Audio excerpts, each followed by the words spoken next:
ఇక కాంగ్రెస్ లో మంత్రివర్గ విస్తరణ కుంపటి, అరడజన్ ఖాళీలకు డజన్ల కొద్ది ఆశావహులు, హామీలు, సామాజిక ప్రాంతీయ న్యాయం కోసం అధిష్టానంపై ఒత్తిళ్లు, విస్తరణ స్థాయిలో నాయకుల్లో అసంతృప్తి, సామాజిక న్యాయం అడ్డొస్తే ఎమ్మెల్యే పదవికి రాజీనామా మల్రెడ్డి, జానారెడ్డిపై నెపం వేసిన కోమటిరెడ్డి, మంత్రి పదవి రాకపోతే దేనికైనా సిద్ధమే, నా గొంతు కోసేందుకు ఒక కుటుంబం యత్నం ఎమ్మెల్యే ప్రేమ్ సాగర్ రావు, రేవంత్ ఆహ్వానిస్తేనే వచ్చానన్న వివేక్ వెంకటస్వామి. రైట్, మొత్తం మీద ఈ మంత్రివర్గ విస్తరణ అనేది కుంపట్లెక్క మారిందని చెప్పుకోవాలి. కాంగ్రెస్ పార్టీలు 6 మంత్రి పదవులు ఖాళీగా ఉన్నాయి. 6 మంత్రి పదవులకు డజన్ కంటే ఎక్కువనే పోటీ పడతా ఉన్నారు. డజన్ కంటే ఎక్కువనే మాకు కావాలి మంత్రి పదవి అంటే మాకు కావాలి మంత్రి పదవి, మాకు కావాలంటే మంత్రి పదవి, మాకు కావాలంటే మంత్రి పదవి అని చెప్పేసి ఒకరికి ఇయ్యద్దని ఇంకొకరు, ఇంకా వాళ్ళకి ఇయ్యద్దని ఇంకొకరు, ఇట్లా మంతనాలు జరుగుతూ ఉన్నాయట. ఇక ఇది మొత్తం మీద నిరవధిక వాయిదా అనుకోవాలి. ఇప్పట్లో మంత్రివర్గ విస్తరణ లేదు అనుకోవాలి. ఇప్పుడు ఖాళీలు ఉన్నాయి ఎన్నోళ్ళ, దాదాపు 6 ఖాళీలు ఉన్నాయి. గంతే, ఒక 6 ఖాళీలు మాత్రమే ఉన్నాయి. ఇక్కడ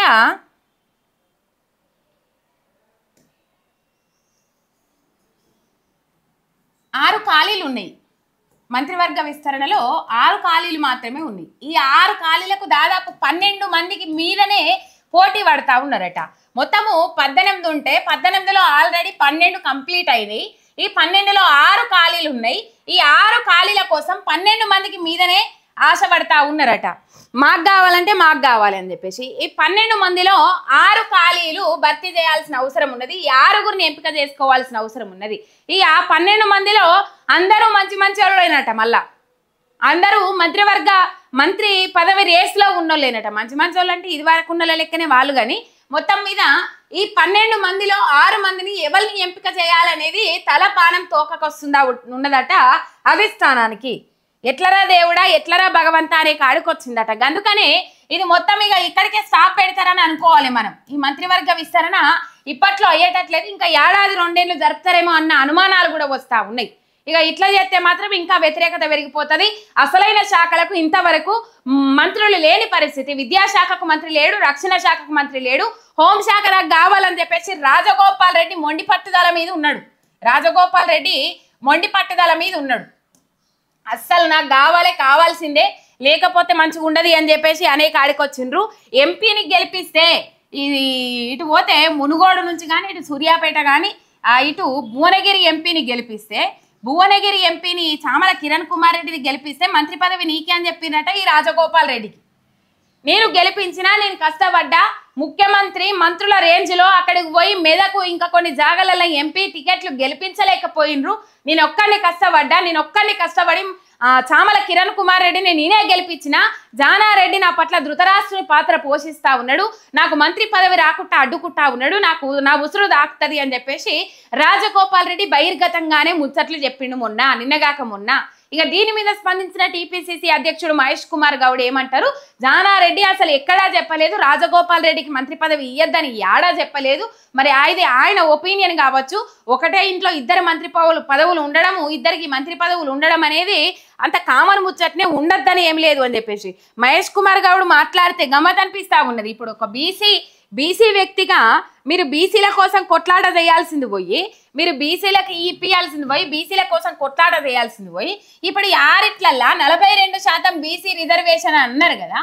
ఈ మంత్రివర్గ విస్తరణ నుంచే మొదలు పెట్టని రేవంత్ రెడ్డి గారు ఎవరు అద్దన్నారు?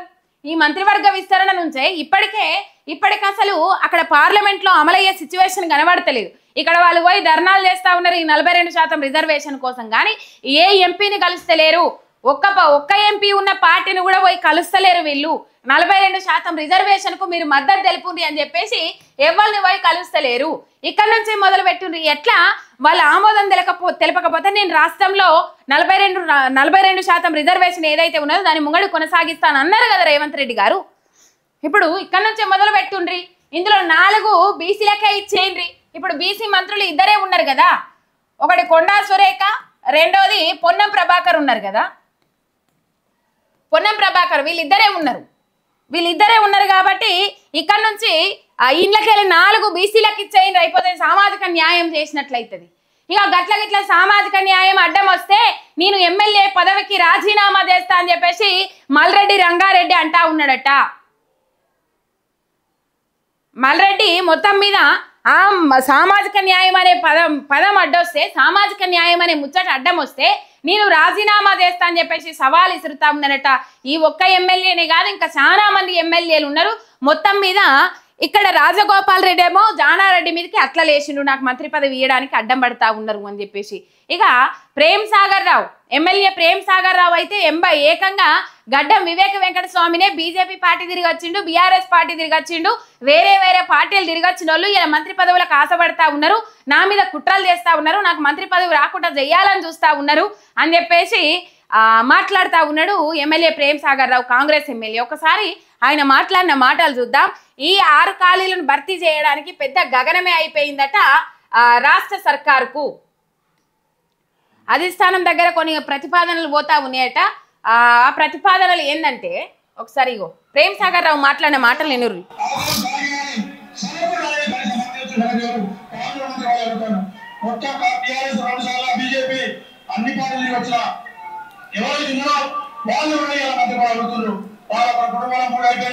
ఇంకోటి చేస్తే జిల్లాను కాంగ్రెస్ గవర్నమెంట్ భర్తీ చేసి అమలు చేసింది. అప్పుడు కానీ ఈ జిల్లా అభివృద్ధి కాదని తెలుస్తుంది మీకు. ఇవాళ నా ఆదివాసులు, నా దళితులు, నా మైనారిటీ సోదరులు కొంతమంది కాబట్టి ఖచ్చితంగా వాళ్ళందరి గొంతుకనే ఉన్నా నా గొంతు వస్తే వాళ్ళందరి గొంతులు పోతాయి కాబట్టి ఖచ్చితంగా వాళ్ళ కోసమైనా దేనికైనా సిద్ధంగా ఉన్నా. ఈ అవకాశం ఇచ్చాను. దానికైనా ఇక్కడ బట్టి విక్రమార్క ఉన్నాడు, ఇంకా మంది కాంగ్రెస్ నాయకులు ఉన్నారు. నా గొంతులు వేస్తే వాళ్ళ గొంతు పోతుందని చెప్పేసి నాకు మంత్రి పదవి రాకుండా అడ్డుకుంటా ఉన్నారు అని చెప్పేసి ఇండైరెక్ట్ గా గడ్డం వివేక వెంకట స్వామి మీద ఆ మాటలు మాట్లాడిండు ఎమ్మెల్యే ప్రేమ్ సాగర్ రావు మాట్లాడిండు. మొత్తం మీద నాకు మంత్రి పదవి ఇవ్వకపోతే మంచిగా ఉండదని చెప్పినట్టే అల్టిమేటం జారీ చేసినట్టే. అయితే గడ్డం వివేక వెంకట స్వామి కూడా దీనికి కౌంటర్ ఇచ్చిండు. ఏమని కౌంటర్ ఇచ్చిండంటే, నన్ను కాకా కుటుంబం అంటే ప్రజాసేవ చేసే కుటుంబం, కాకా కుటుంబం వస్తేనే కాంగ్రెస్ పార్టీ అధికారంలోకి వస్తుంది, కాకా కుటుంబము ఇంట్లో జాయిన్ అయితేనే కాంగ్రెస్ పార్టీ అధికారంలోకి వస్తుంది అని చెప్పేసి గడ్డం వివేక వెంకట స్వామి దగ్గరికి పోయి మరి రేవంత్ రెడ్డి 2 చేతులు జోడించి అడిగిండట. అందుకనే నేను కాంగ్రెస్ పార్టీలకు వచ్చినా, లేకపోతే నాకు అక్కడ కేంద్ర మంత్రివర్గంలో అవకాశం ఉండే దాన్ని వదిలిపెట్టుకొని వచ్చిన దమ్ముంటే నా మీద గెలిచి చూపెట్టుండ్రి, నా మీద అధ్యక్షుడు కాదు, నా కుటుంబం విమర్శలు చేసుడు కాదు, కాకా కుటుంబం అంటేనే ప్రజా సేవ చేసే కుటుంబం, ఎన్నో ఏళ్ళకెళ్ళి సేవలలో ఉన్నది కాకా కుటుంబం అని చెప్పేసి గడ్డం వివేక వెంకట స్వామి కౌంటర్ ఇచ్చిండు ప్రేమ్ సాగర్ రావు మాటలకు. మొత్తం మీద ఈ పరిస్థితులు అంతర్గత గుమ్ములాటలు తారాస్థాయిలో ఉన్నాయి. ఇడిపోతే బీర్ల ఐలయ్య కావచ్చు, మల్రెడ్డి కావచ్చు, రాజగోపాల్ రెడ్డి కావచ్చు, మా వర్గానికి చెందిన వాళ్ళకి ఇవ్వాలని చెప్పేసి కొంతమంది కావచ్చు, హైదరాబాదు ఇంకా కొన్ని జాగాలు 3 జిల్లాల నుంచి అసలు మంత్రులకు అవకాశమే లేదు, ఆ జిల్లాల నుంచే ఇవ్వాలి. జానారెడ్డికి గుర్తు లేదా, 30 సంవత్సరాలు మంత్రి పదవి అనుభవించినప్పుడు గుర్తు లేదా, ఆ జిల్లాల నుంచి మంత్రులు లేరు అని గుర్తు రాలేదా అని చెప్పేసి కోమటిరెడ్డి రాజగోపాల్ రెడ్డి మాట్లాడిండ్రు. ఇక కోమటిరెడ్డి రాజగోపాల్ రెడ్డికి మంత్రి పదవి ఇస్తామని చెప్పేసి ఎంపీగా గెలిపియండి అని చెప్పేసి అన్నారు కదా. ఇప్పుడు కోమటిరెడ్డి వెంకటరెడ్డికి మనం మాట ఇయ్యలేం కదా. కోమటిరెడ్డి వెంకటరెడ్డిని తప్పిండ్రి, కోమటిరెడ్డి వెంకటరెడ్డిని తప్పించే ప్రయత్నం చేసి రాజగోపాల్ రెడ్డికి ఆ మంత్రి పదవి ఇయ్యండ్రి అని చెప్పేసి రాహుల్ గాంధీ మాట్లాడిండ్రట. మరి కోమటిరెడ్డి వెంకటరెడ్డి అన్న కోసం తమ్ముడు త్యాగం చేస్తారా, లేదు మా అన్నకే ఉండని మంత్రి పదవి అంటాడా, లేకపోతే రాజగోపాల్ రెడ్డికి మంత్రి పదవి కావాలి, మా తమ్ముడికి ఏంటి నా మంత్రి పదవి తీసేయండి అని చెప్పేసి మాట్లాడతారా. ఇక ఇంకొకటి, ఇక్కడ దామోదర రాజనరసింహ హెలికాప్టర్ పాలన మీద చాలా విమర్శలు చేసిండ్రు. ఏదైతే హెలికాప్టర్ పాలన ఉన్నదో ఆ ఖమ్మము నల్గొండ జిల్లాలకే పరిమితం అయిపోయినాయి హెలికాప్టర్లు. వాళ్ళు అంటే హెలికాప్టర్ ఎక్కే సత్తా వాళ్ళకే ఉన్నది, హెలికాప్టర్ కొనగలిగే సత్తా కూడా వాళ్ళకే ఉన్నది. ఆ 2 జిల్లాల వేదికగానే కాంగ్రెస్ పార్టీ పాలన నడుస్తుంది అని చెప్పేసి దామోదర రాజనరసింహ తీవ్ర విమర్శలు చేసిండ్రు. నల్లగొండ మంత్రుల మీద, ఖమ్మం మంత్రుల మీద తీవ్రమైన విమర్శలు చేసిండ్రు. వాళ్ళకి చూడండి, ఇంకా మీరు అబ్జర్వ్ చేయరు, ఏడికి పోదామన్నా ఎక్కడికి పోదామన్నా వాళ్ళకి కావాలి హెలికాప్టర్ లేనిది వాళ్ళకు తెల్లారది, హెలికాప్టర్ లేనిది పొద్దుకది, ఇంకా అలుకుల మీద కూర్చుంటారట, అలుగుల మీద కూర్చుంటారట. మాకు హెలికాప్టర్ లేకపోతే మేము పర్యటనకు పోము, మాకు హెలికాప్టర్ ఇవ్వకపోతే మేము పోయేదే లేదు అని చెప్పేసి అల్పం చూపించుకుంటా ఉన్నారు, దర్పం చూపించుకుంటా ఉన్నారు. వాళ్ళు పాలన చేసేటందుకు రాలేరు, ప్రజలకు మంచి చేసేటందుకు రాలేరు, ఖాళీ వాళ్ళు రాజా భోగాలు అనుభవించేటందుకే వచ్చిండ్రు. తెలంగాణ రాష్ట్రంలో అధికారంలకు పగ సాధింపు చర్యల కోసమే వచ్చిండ్రు అని చెప్పేసి కొన్ని ముచ్చట్లు వినబడతా ఉన్నాయి. కాంగ్రెస్ లో మంత్రివర్గ విస్తరణ కుంపటి రాజుకుంటోంది. రాష్ట్ర క్యాబినెట్ లో 1/2 డజన్ ఖాళీలు ఉండగా ఆశావహులు డజన్లలో ఉండటంతో రాజకీయ వాతావరణం హీటెక్కుతోంది. అసెంబ్లీ ఎన్నికలకు ముందు నేతలకు ఇచ్చిన ముందస్తు హామీలు, సామాజిక ప్రాంతీయ న్యాయం కోసం వస్తున్న ఒత్తిళ్ల నేపథ్యంలో కాంగ్రెస్ అధిష్టానం వాయిదా మంత్రాన్ని పాటిస్తోంది. ఇప్పటికే జాతీయ స్థాయిలో అనేక సమస్యలతో సతమతమవుతున్న అధిష్టానానికి తెలంగాణ కేబినెట్ విస్తరణ శిరోభారాన్ని తెచ్చిపెడుతోందనే ముచ్చట్లు వినబడతా ఉన్నాయి. ఇక తలకు మించిన భారమే కదా. ఆల్రెడీ దేశవ్యాప్తంగా కాంగ్రెస్ పార్టీ అట్టడుగున పడిపోతా ఉన్నది, ఇబ్బందికరమైన పరిస్థితులను ఎదుర్కొంటా ఉన్నది. దేశంలో కాంగ్రెస్ పార్టీ కనుమరుగు కాబోతా ఉన్నదని చిలక పలుకులలో రాసుకొచ్చిండు. తొలి పలుకులలో రాసుకొచ్చిండు చిలక పలుకులలో. ఇక మొత్తం మీద అదే వాతావరణం అక్కడ కనబడతా ఉన్నది. దానికి తోడు మోడీ విమర్శలు చేస్తా ఉన్నాడు. ఇక్కడ ఇంతవరకు మంత్రివర్గ విస్తరణ కాలేదు. ఇక్కడ దేశవ్యాప్తంగా ఎక్కడ ఎన్నికలైనా కూడా తెలంగాణను బూచిగా చూపెట్టుకొని మందలం ఎక్కాలని కాంగ్రెస్ పార్టీ నాయకులు చూస్తా ఉన్నారు. కానీ ఇక్కడ తెలంగాణలో ఘోరమైన పరిస్థితులు ఉన్నాయని చెప్పేసి బీజేపీ పసిగట్టి బీజేపీ ఆ విషయాలను దేశ స్థాయిలో ప్రచారం చేస్తా ఉన్నది. రైట్, మొత్తం మీద ఈ మంత్రివర్గ విస్తరణ అనేది ఒక కుంపటి లెక్క మారిపోయింది అధిష్టానానికి. ఇక్కడ ఈ పరిస్థితులు కనబడతా ఉన్నాయి.